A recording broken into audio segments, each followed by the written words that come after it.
Hello, hello. Alors, je vous retrouve aujourd'hui pour cette voice note qui va être la dernière de 2024.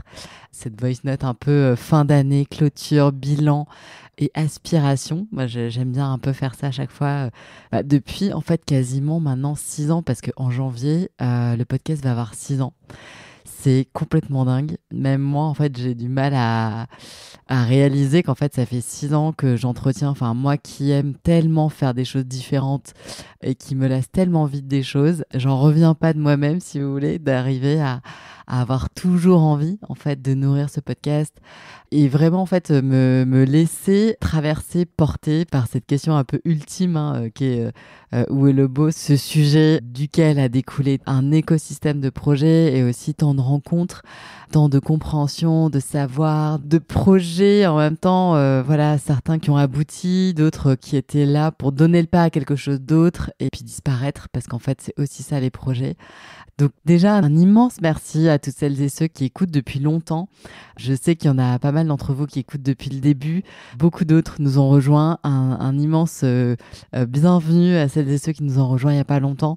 Le podcast est riche dans le sens où c'est une bibliothèque un petit peu avec des savoirs qui sont et des interviews, des témoignages qui ne sont pas liés à l'actualité mais qui sont bien thématiques et qui ont une durée de vie immense.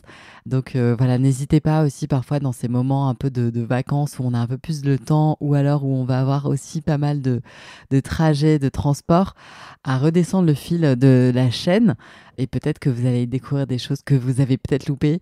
Donc les grandes nouveautés cette année, ça a été de fait de continuer à nourrir Où est le bon, ce podcast qui est dédié justement à ce qui se passe du côté des sols, de nos assiettes, mais aussi de celles et ceux qui pensent en fait comment l'alimentation, qui est quand même une grande part de notre art de vivre, et surtout en France, hyper importante et qui convoque beaucoup, beaucoup de choses, joue un rôle dans ce grand moment qu'on est en train de vivre de métamorphose, de changement.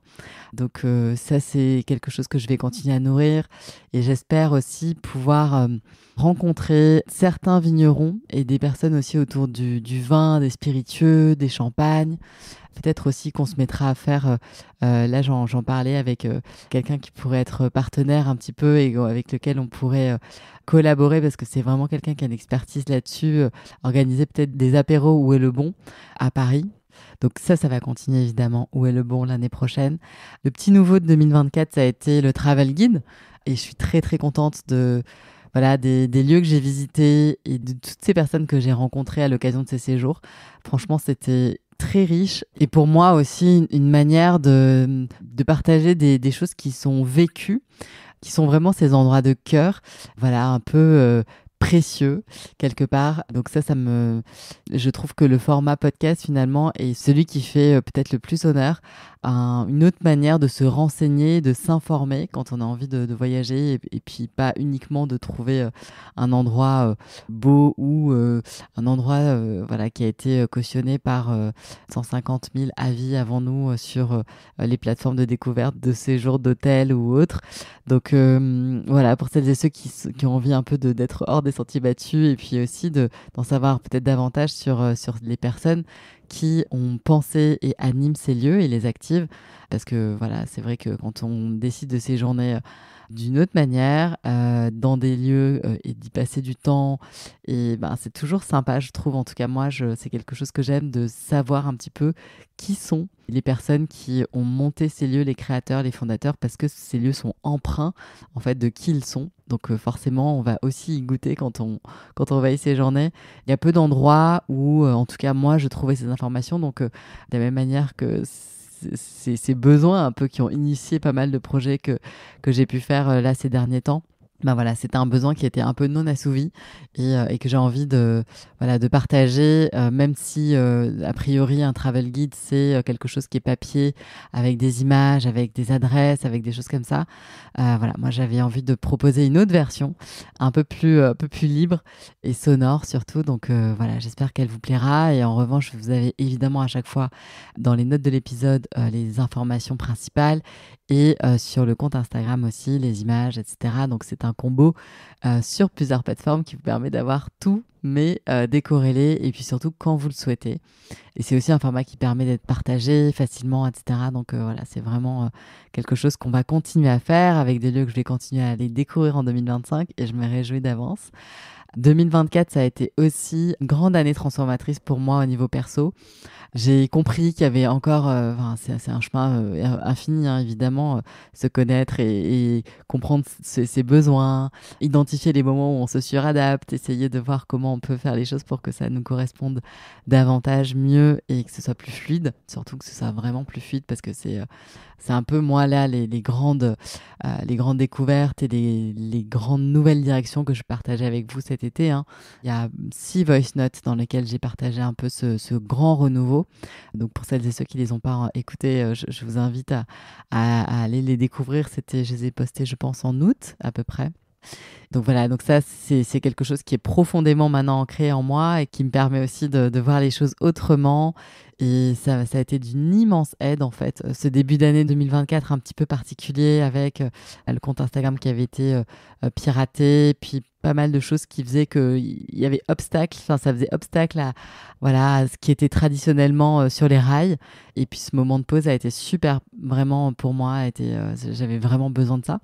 Et ça m'a permis aussi de me sentir vraiment de plus en plus libre ici avec Où est le beau, mais aussi avec pas mal d'autres projets parce que sans culpabilité, j'ai réussi à prendre en fait vraiment cette liberté de nourrir autre chose que le podcast, que ce soit des projets avec l'association comme le prix Amour Vivant qu'on a lancé cette année, mais aussi le projet Cosmos and Matter qui est un projet satellite de l'Association pour un design soutenable que j'ai initié avec Marie-Cassandre Bultel et qui va continuer d'ailleurs au début de 2025 parce on prolonge justement l'ouverture de cette expérience immersive qui se situe 29 boulevard Raspail du 10 janvier au 16 février. Donc ça, c'est la période sur laquelle on prolonge, mais de 14h à 18h, des vendredis, samedis et dimanches uniquement.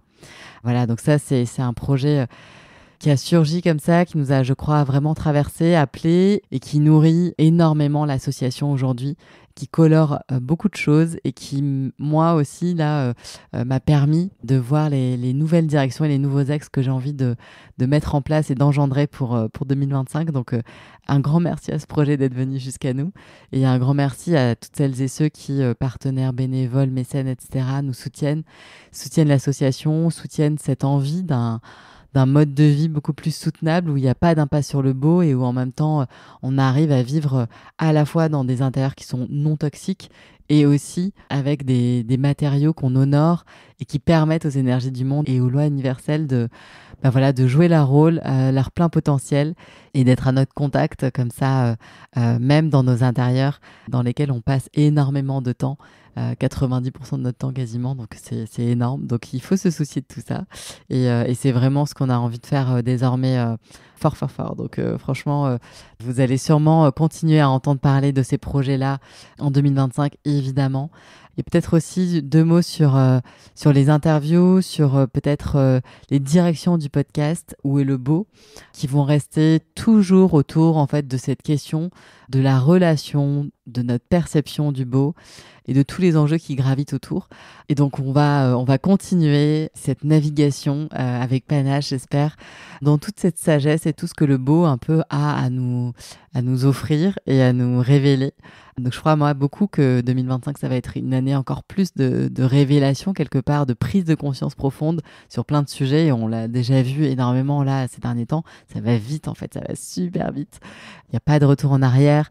Enfin vraiment je trouve que même si on a parfois l'impression que c'est complètement cacophonique, chaotique et que c'est complètement flippant, ça l'est et en même temps, il y a d'autres choses qui se passent et qui sont quand même hyper belles. Donc ça aussi, je pense que c'est chouette et le temps de cette fin d'année, hein, des fêtes, c'est peut-être aussi un moment intéressant pour se poser en fait et quelque part questionner notre propre relation personnelle, très personnelle au beau. où est-ce qu'on en est, comment ça a évolué, qu'est-ce qu'on perçoit un peu de différent et quels sont les impacts très concrets que ça a du coup dans notre vie, dans notre quotidien, que ce soit dans les choses qu'on aime faire, dans les activités qu'on a envie désormais peut-être d'activer ou le temps qu'on a envie de passer à faire telle et telle pratique aussi, où enfin voilà, je sais pas comment ça impacte vos vies. En tout cas, moi j'aime bien à chaque fois en cette fin d'année poser un peu ces moments rétrospectifs, regarder un peu dans le rétroviseur pour voir aussi à quel point on évolue. On est complètement comme le vivant, on évolue en permanence et je pense que le rappeler et voir aussi, enfin faire ces petits points, ça permet d'accepter aussi ces changements sans trop d'angoisse, sans trop de peur. Et puis de se lâcher un peu aussi la grappe avec peut-être des conditionnements ou des choses qu'on attend de nous ou voilà, et qu'on se reconnecte vraiment avec ce qui fait sens pour nous. Parce que bah voilà, je pense qu'on est pas mal aujourd'hui à se dire bon bah être dans le beau aujourd'hui c'est super, mais si c'est pour se sentir malheureux, pas avoir réussir à nourrir un peu les choses qu'on a envie de faire, etc. Quel est le sens de tout ça? Et je crois aussi que bah voilà, ce temps de Noël, c'est un temps où on peut se replonger dans des lectures, évidemment dans des podcasts, mais aussi dans des lectures. Et puis peut-être que voilà, vous aurez envie d'aller regarder des choses autour de cette cosmopolitesse du beau, dont on parle pas mal ici. Sur le site internet Où est le beau, vous savez, il y a un onglet avec des ressources et pas mal de livres, mais aussi des livres audio, des podcasts, etc. Donc peut-être que si ça vous dit, vous pouvez y jeter un œil, c'est là et ça ne bougera pas. Juste aussi, je ne peux pas m'empêcher de faire un petit point vigilance par rapport au beau moment de Noël et à tout le greenwashing qui rugit énormément en ce moment. Donc voilà, vraiment nourrissez votre discernement, essayez de questionner, de poser des questions sur, enfin en tout cas si ça vous intéresse évidemment, mais de savoir d'où ça vient, comment c'est fait, par qui c'est fait, etc. Parce que c'est tellement complexe, hein, tous ces sujets, qu'on peut parfois passer à côté ou se faire, ouais, par manque de transparence, tout simplement acheter ou consommer quelque chose qui n'est pas forcément aligné avec aujourd'hui les choses qu'on a envie de mettre en œuvre et de mettre en place dans nos vies. Donc, comme c'est un peu cette période de transition, même si on est toujours en évolution, mais là, il y a quand même cette transition au niveau de l'information qui est partagée par les marques, etc. Je crois plus que jamais que c'est le moment aujourd'hui, là, quand on est en interaction avec ces actes de consommation, de mettre un peu plus de cosmopolitesse dedans, en tout cas de sens, si on a envie.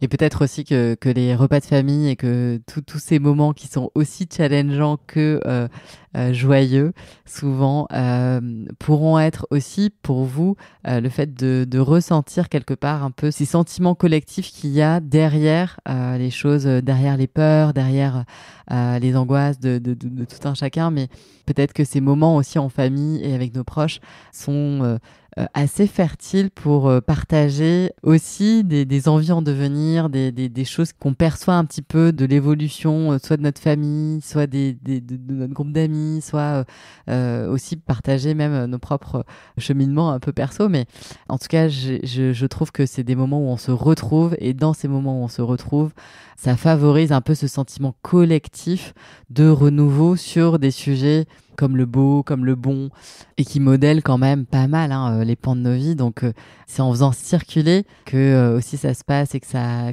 augmente l'engendrement de tout ça. Donc, voilà, je crois que ces moments sont aussi là pour ça.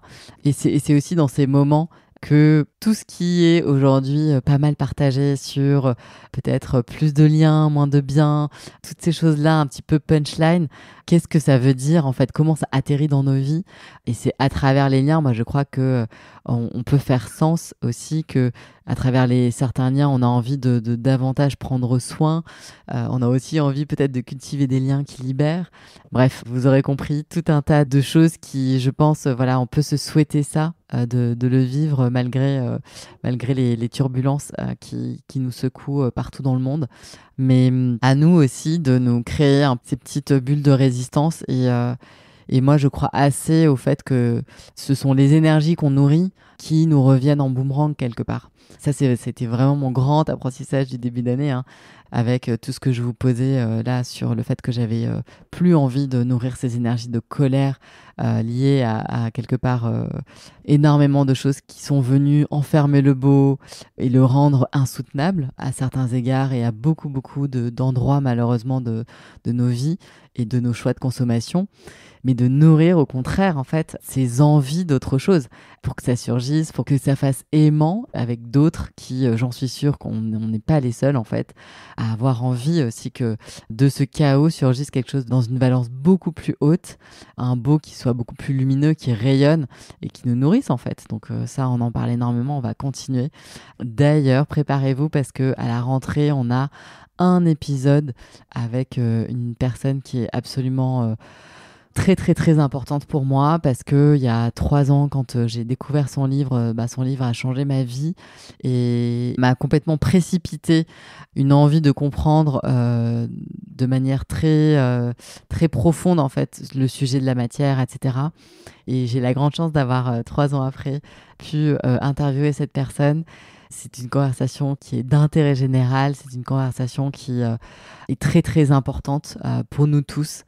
Et vraiment, voilà, je nous souhaite que ça puisse éclairer en fait des choix, des envies, des projets, parce que c'est pas tout le temps qu'on a ces informations qui sont partagées dans des médias. Et donc voilà, j'ai hâte de pouvoir être voilà à la rentrée pour que tout ça puisse circuler.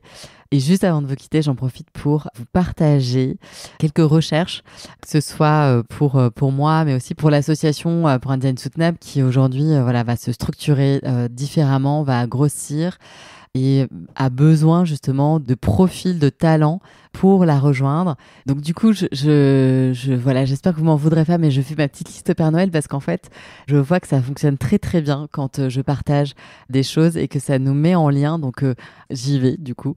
Voilà ma petite liste Père Noël. En tout cas, disons les personnes et les profils qu'on recherche aujourd'hui dans l'asso pour rejoindre notre grande Dream Team. Alors, première demande, et pas des moindres, attention, c'est en fait nous recherchons un lieu pour l'association, un lieu qui soit en fait à la fois nos bureaux, à la fois un endroit pour présenter, exposer des choses et à la fois un endroit pour accueillir des gens qui seraient de passage avec comme des petits pieds-à-terre. Voilà. Donc c'est une grande demande, une demande très très ambitieuse, mais voilà, je me dis qu'on ne sait jamais. Peut-être que du coup vous connaissez des gens qui ponctuellement ou là pour entre des travaux, entre deux locataires, entre deux propriétaires peut-être, ou tout simplement parce que voilà vous avez quelque chose qui, vous savez qu'il y a des lieux qui sont vides à Paris et qui pourraient justement être activés par voilà, des projets d'intérêt généraux comme sont ceux de l'association. Alors, nos contraintes, c'est vraiment Paris intramuros. Donc ça, c'est la première grande demande. Et ensuite, on aimerait beaucoup pouvoir actualiser le site de l'association de manière beaucoup plus ergonomique, avec aussi en tête en fait ce côté low-tech, quelque part, de faire des sites avec le moins d'impact possible. Donc vraiment ce challenge de créer quelque chose de manifeste qui soit à la fois très beau et à la fois complètement soutenable. Donc on est à la recherche de profils experts comme ça. Aussi, nous aurions besoin d'une plume, de quelqu'un qui écrit très très bien et qui pourrait venir nous aider à muscler la rédaction de tous les plaidoyers, de toutes les choses qu'on va rédiger pour sensibiliser le grand public, mais aussi les professionnels, pour sensibiliser en fait un peu tout le monde à tous ces sujets de la soutenabilité. Donc, grand défi. Et donc ça, c'est très très précieux pour nous. Donc des personnes voilà, qui auraient très envie de mettre à profit leurs compétences éditoriales pour l'association. Ça serait pareil, un super beau cadeau. Une chargée de communication aussi, parce qu'en fait, on n'est pas très forte pour faire tout ça et on se rend compte que c'est la com, c'est le truc où il ne faut pas se louper. C'est le secteur sur lequel on va devoir cranter l'année prochaine. Donc voilà, une chargée de communication. Et aussi, ça c'est marrant parce que c'est plusieurs amis dont des copains avocats là, qui nous aident pour l'assaut, qui nous ont dit mais en fait, vous pourriez trouver quelqu'un comme ça, il vous faut quelqu'un comme ça pour l'assaut. Ce serait un expert comptable à la retraite. Voilà, donc je partage ça. Nous recherchons un expert comptable à la retraite que ces sujets de soutenabilité intéressent. Voilà, nous sommes là. Donc, vous pouvez m'écrire en fait sur hélène@designsoutenable.org. Je vous la réécrirai dans les notes de l'épisode, là, mon adresse. Donc voilà, pour celles et ceux qui auront écouté jusque-là, vous savez. Et vraiment, si vous pouvez partager, en parler autour de vous, enfin franchement, ça serait tellement, tellement, tellement sympa. Parce que là, c'est pas comme si on était pressé, parce qu'en fait, on sait qu'il y a un timing qui est quelque part là, parfait, et puis qu'on est, c'est OK. Je crois que dans l'assaut, on a aussi appris à être patiente pour faire les choses bien et alignées et sans se précipiter. En fait, pas confondre vitesse et précipitation, et aussi arbitrer, surtout au niveau des mécènes, au niveau des partenaires, pour partir avec les bonnes personnes, avec les gens qui vraiment ont envie, qui comprennent ces enjeux et en même temps leur complexité, qui veulent pas tout simplifier, qui veulent pas voilà, jouer un peu aux opportunistes. Voilà. Donc ça, on est briefé, on sait, mais on sait aussi que c'est en parlant autour de nous que les choses arrivent et surgissent et que l'improbable arrive. Donc voilà. C'est pour ça que je me permets tout ça. Parce qu'en fait, vraiment, tout ce que on initie avec l'assaut est pensé pour être un levier émotionnel très très fort, et puis baisser notre éco-anxiété de manière générale et nous redonner confiance dans nos capacités à créer des choses qui ont vraiment du sens, qui sont soutenables, qui ont été passées à la moulinette en fait d'un filtre qui est intègre et qui est indépendant et complètement quelque part safe et authentique. Donc ça, c'est vraiment l'objectif plus. Je m'arrête là. Je vous souhaite d'excellentes fêtes de fin d'année. Bon repos, bien mérité pour tout le monde. Et où que vous soyez, avec qui vous soyez, et quelles circonstances entourent quelque part un peu ces moments. Je pense que c'est bien de toujours y voir quelque part le côté, la valence haute de ces moments et ce que ça nous permet du coup de faire peut-être pour nous, même si c'est pas des choses qu'on avait prévues ou quoi, mais voilà, c'est aussi parfois des moments où se retrouver seul, ça peut être des super occasions, parce qu'en fait c'est un luxe pour énormément de personnes, vu que ces solitudes parfois sont rares, et quand elles sont choisies, quand elles sont vues avec quelque chose qui peut être notre propre cadeau aussi, et ben on peut être très très surpris par la grande chaleur humaine qui peut se dégager de tous ces moments-là. Donc voilà, je vous embrasse très très fort et je vous donne rendez-vous en 2025 avec un premier épisode qui sera dédié à ce que je nous souhaite quelque part, aux vœux et peut-être aux grandes directions. Ce sera un épisode assez court, hein, vous verrez. Et puis the épisode qui va donner le là à la saison 8 du podcast et à tout ce qu'on va vivre de merveilleux, j'espère, en 2025. À très vite.